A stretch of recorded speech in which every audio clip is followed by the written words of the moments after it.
안녕하십니까. 이어서 원주권 뉴스입니다. 어제까지 사흘째 도내에 두 자릿수 코로나19 확진자가 나온 가운데 오늘도 지금까지 14명이 확진됐습니다. 평창군 진부면에서는 서울의 확진자와 접촉한 일가족 9명과 가정방문 요양보호사, 타 지역 환자 접촉자 1명 등 11명이 무더기로 확진됐습니다. 원주에서는 50대 군인과 아내가 양성 판정을 받아 부대 내에 이동 선별 진료소가 차려졌고 지금까지 부대원 290명이 검사를 받았습니다. 강릉에서도 삼척 마이스터고 학생 1명이 추가로 확진됐습니다. 어제는 원주 3명, 평창 2명, 홍천 4명, 동해 3명 등 13명이 확진돼 소규모 감염이 잇따랐습니다. 현재 원주의 누적 확진자는 488명, 도내 누적 확진자는 1,941명입니다. 원주 지정면 안창 1리 주민들이 오늘 오염 토양 정화 시설을 반려해달라는 청원을 내고 시청 앞에서 사업 철회를 요구하는 집회를 시작했습니다. 지정면 오염 토양 반입 시설 반대 추진위원회는 공장 예정 부지가 민가와 불과 5m 떨어져 있고 주민들이 지하수에 의존하고 있어 식수 오염이 불가피하다며 정화 시설 설치에 강하게 반대하고 있습니다.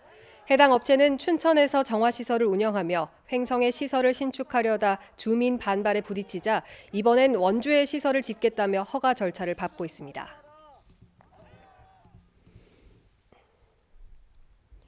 횡성군과 원주세무서가 업무 협약을 체결하고 횡성군청 1층에 세무서 민원실을 운영합니다.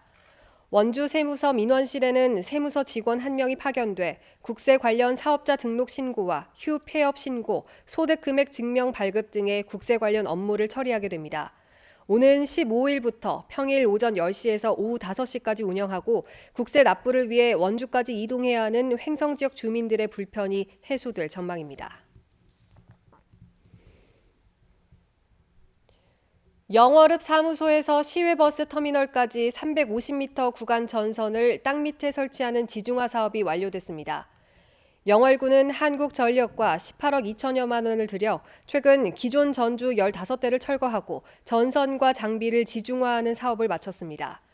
영월에선 4년 전부터 해마다 지중화를 하고 있고 올해는 세경대에서 체육공원 구간에 추진됩니다.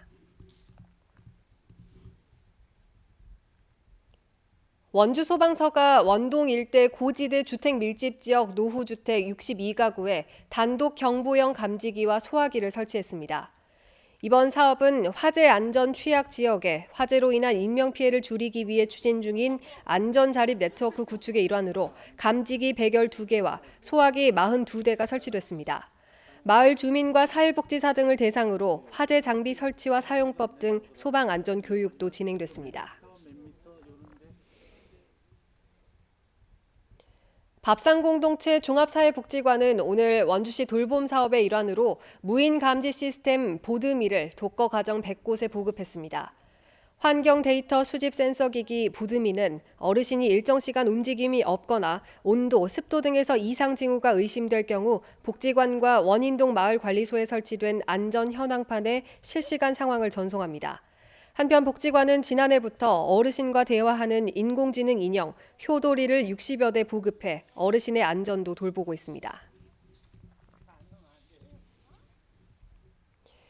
지난 1일과 2일에 있었던 폭설로 도내에서 98억 원의 재산 피해가 발생한 걸로 잠정 집계됐습니다. 강원도에 따르면 평창의 비닐하우스와 축산시설에서 14억 5,800만 원의 피해가 난 걸 비롯해 양구에서 26억, 인제 18억, 철원 10억 원 등 도내 15개 시군에서 모두 98억 6,800만 원의 피해를 입었습니다. 강원도는 피해 잔해물을 철거한 뒤에 응급 복구를 진행하고 있고 추가적인 정밀 재해 조사를 준비하고 있습니다. 유흥업소를 상대로 도우미를 모집해 주겠다며 일종의 선불금만 받아 가로챈 일당 3명이 실형을 선고받았습니다. 춘천지법 원주지원은 최근 5년 동안 원주 등 여러 지역을 돌아다니며 유흥업소 업주에게 도우미를 모집해 주겠다며 선불금만 받아서 잠적하는 수법으로 8천만 원을 챙긴 54살 오모 씨에게 징역 10개월을 선고했습니다. 오 씨와 연락을 주고받으며 비슷한 범행을 벌인 일당 2명에게도 실형을 선고했습니다. 재판부는 이들이 이전에도 수차례 같은 범죄를 저질러 왔다고 설명했습니다. 뉴스를 마칩니다. 고맙습니다.